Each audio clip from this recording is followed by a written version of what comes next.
In the winter of 1914, thousands of men lined up in the bitter cold outside a factory in Highland Park, Michigan. Some had slept on the street overnight. Word had spread that a car company was paying $5 a day, double what almost anyone else was offering. The crowds grew so large that fire hoses were turned on them to push them back. That company was Ford, and what followed in Detroit over the next 4 decades was one of the fastest, most violent explosions of wealth and population any city in the world had ever seen. In 1900, it was a city of 286,000. By 1950, it was 1.8 million. In half a century, it built the cars that put the world on wheels, then housed the factories that helped win a world war. And for one stretch in the middle of the century, by most measures, it was the richest city in the United States, possibly on Earth. Let me show you how Detroit was actually built, factory by factory, neighborhood by neighborhood, and what it cost to get there. I researched old records, photographs, and archives, and used AI to bring the city's evolution to life. But first, we need to understand what Detroit was before the car industry arrived. And if you enjoy this video and want to see more, give it a like and subscribe. Thanks. Detroit in 1900 was not a sleepy town. At the dawn of the automotive era, it was already a bustling manufacturing center with a population of 285,000 living in a relatively compact 23 square miles. At the end of the 19th century, 20 Detroit businesses employed more than 500 workers each. The largest of them, with nearly 9,000 employees, was American Car and Foundry, which produced train cars. The city sat on the Detroit River, wedged between Lake Erie and Lake St. Clair, with easy access to the iron ore coming down from Minnesota, the coal coming up from Appalachia, and the Great Lakes shipping routes that tied it to the whole interior of the continent. It had railroad connections, machine shops, and a workforce already used to working with metal and moving parts. What it did not have yet was the thing that would define it. One of the city's first brushes with the auto industry came in 1896, when Henry Ford test drove his first automobile in the city. In 1899, Ransom E. Olds opened Olds Motor Works, which became the first auto manufacturing plant in Detroit. Ford Motor Company followed in 1903. In those early years, nobody knew which city would win the automobile industry. There were car makers scattered across Ohio, Indiana, and New England. But Detroit had the machine tool shops, the metal workers, the material access, and a cluster of ambitious men within a few miles of each other, men who could poach each other's engineers, suppliers, and ideas. By 1910, in the Detroit area, 38 companies were making automobiles. The race had started. And then one man changed what the race even meant. Henry Ford introduced the Model T in 1908. It was a simple, sturdy car, and the point of it was not sophistication. The point was that almost anyone could buy one, fix one, and drive one. But even at its launch price, it was still out of reach for most working families. Ford's obsession from the beginning was cost. If he could build the car cheaper, he could sell it to more people. If he could sell it to more people, he could build it even cheaper. The way to build it cheaper was to build it faster. On December 1st, 1913, Henry Ford installed the first moving assembly line for the mass production of an entire automobile at the Highland Park plant. His innovation reduced the time it took to build a car from more than 12 hours to 1 hour and 33 minutes. You need to think about what that number means. The same workers, the same raw materials, the same factory floor, and suddenly they were building cars roughly 8 times faster. This is not a small efficiency gain. This is a different category of production entirely. Production of Model Ts at the plant went from hundreds a day to thousands a day. As a result, the price of a Model T was reduced from $850 to $260, allowing the average working family to afford one. At the height of manufacturing, a new Model T rolled off the assembly line every 24 seconds, and prices fell to below $300. The car had gone from a luxury object to something a factory worker could save up for. And those factory workers were about to get a very significant raise. Here's the part that almost nobody expected. On January 5th, 1914, Ford announced that henceforth the minimum wage for Ford employees would be $5 for an 8-hour day. more than doubling the previous Ford minimum wage of $2.34 for a 9-hour day. The business press thought he had lost his mind. Competitors were furious. Economists called it unsustainable. Ford's reasoning was blunter than any of theirs. The assembly line had turned skilled craft work into repetitive, mind-numbing tasks. Workers hated it.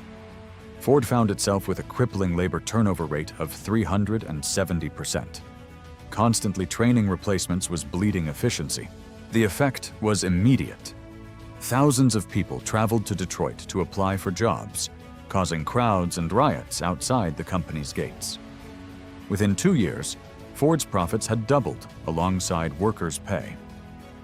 Every other manufacturer in Detroit was now under pressure to raise wages to compete for labor.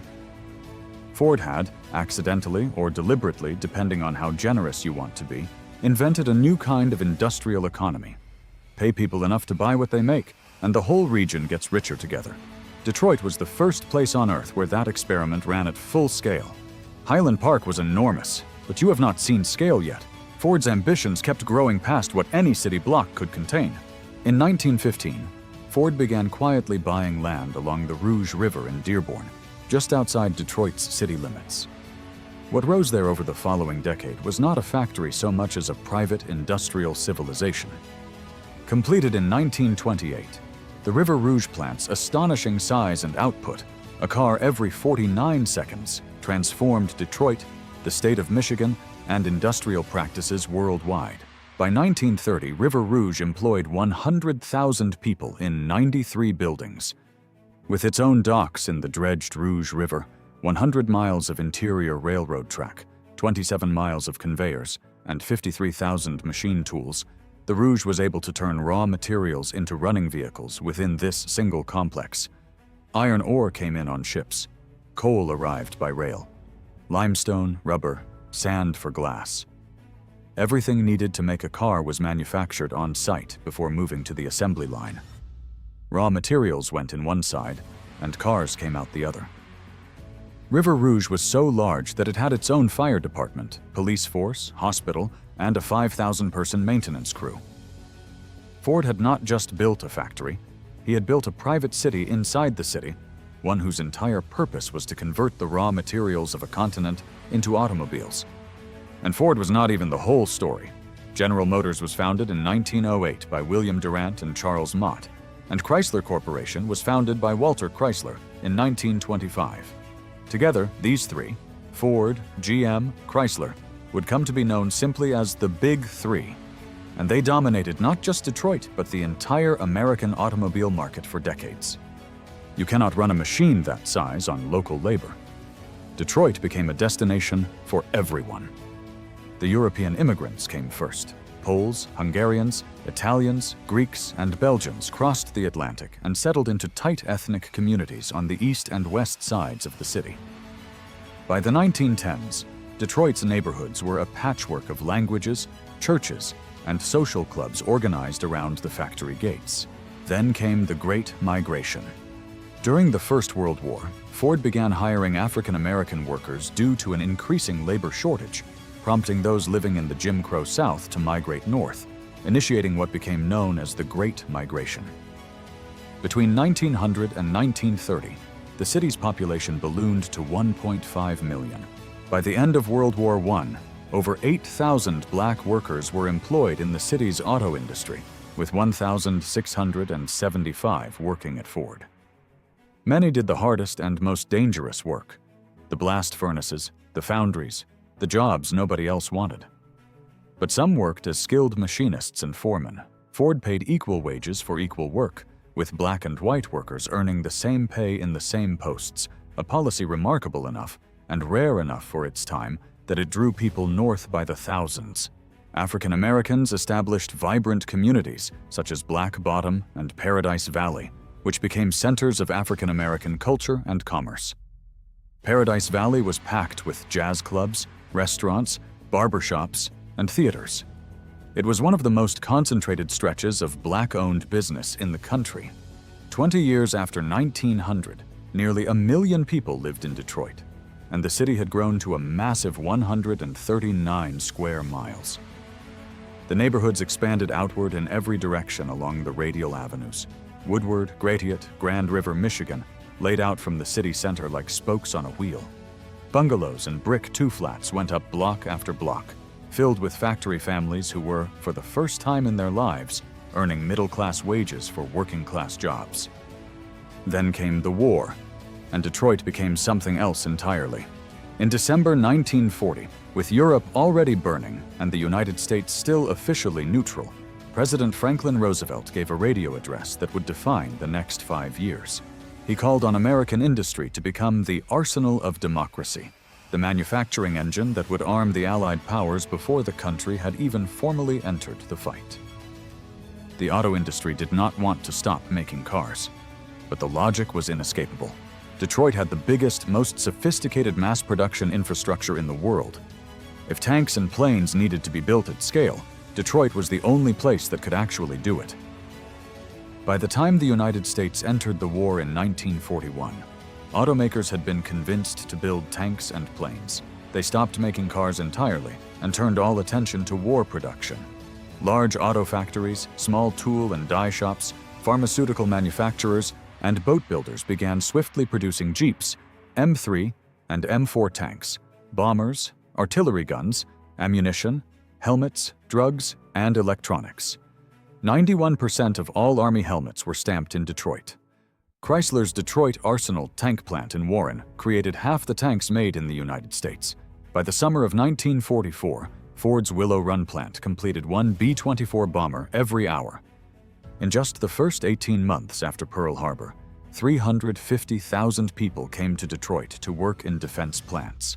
Automakers and their suppliers produced $30 billion worth of military equipment from 1942 to 1945. The people of Detroit and the manufacturing might of Southeast Michigan produced 30% of the war products generated by the entire United States before the end of World War II. 30% of the entire country's war output from one metropolitan area.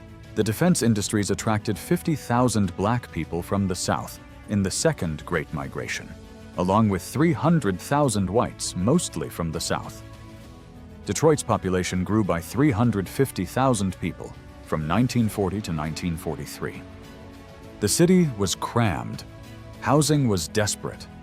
Racial tensions already built into the structure of redlined neighborhoods and segregated factory floors exploded in 1943 in one of the worst race riots in American history, leaving 34 people dead and requiring federal troops to restore order. The war boom and the racial order it strained were running on a collision course Detroit could not fully outrun. When the war ended and the soldiers came home, the factories converted back to making cars, and Americans bought them as fast as they could be built. The post-war years were when Detroit reached what it had been building toward for half a century. By 1950, the city's population had climbed to 1.85 million, its all-time peak. Auto workers were now earning union wages won through brutal organizing fights in the late 1930s and locked in by the landmark 1950 Treaty of Detroit between the UAW and General Motors, a deal that guaranteed workers regular wage increases tied to productivity and cost of living. For the first time, factory workers could plan a future. They bought houses, sent their kids to college, took vacations. The American middle class, as a mass phenomenon, was largely a Detroit invention. Automobile wealth led to a boom in downtown Detroit business and the construction of a collection of early 20th century skyscrapers. The most notable are the Art Deco Guardian Building, finished in 1929, and the Fisher Building, completed in 1928. Woodward Avenue in the early 1950s was one of the most commercially vibrant streets in the country. Department stores, movie palaces, restaurants, and theaters lined it for miles. The city had a symphony orchestra, a world-class art museum, professional teams in every major sport. It had the highest per capita income of any major American city. In 1955, the year that best supports the peak thesis, factories buzzed with activity and steady employment. That year, American automakers built over 9 million vehicles, and the overwhelming majority of them came from Detroit. Detroit had started the century as a mid-sized Midwestern manufacturing town. It ended the first half of it as the industrial capital of the wealthiest country on earth, a city that had helped win a world war and put more human beings behind a wheel than anywhere in history. What Detroit produced in those 55 years cannot be measured in cars alone. It was the moving assembly line, a method of production that spread to every factory in every country and fundamentally changed how human beings make things. It was the $5 wage, which proved that paying workers more could make a company more profitable, not less. It was the arsenal of democracy, which turned a car plant into the machine that helped end the Second World War. And it was the neighborhoods, the brick bungalows, the jazz clubs in Paradise Valley, the ethnic parishes, the union halls, built by millions of people who arrived with almost nothing and left their children with something close to a middle-class life. And I think that story deserves more than a single video, because the same forces that built Detroit so fast were the same ones that doomed it. Total dependence on one industry, racial segregation baked into housing policy, wages tied to a single product. They set up exactly the conditions for everything that came after. The 1967 riots, the long deindustrialization, the decade of abandoned factories and emptied-out blocks that gave the world its most famous image of urban collapse. Detroit is two things at once: the city that invented the modern economy and the city that showed most brutally what happens when that economy moves on. Both of those are true, and you can't tell one without eventually telling the other. If this caught your attention, hit subscribe and give the video a like. Let me know in the comments what city, era, or industrial moment do you want covered next. See you in the next video.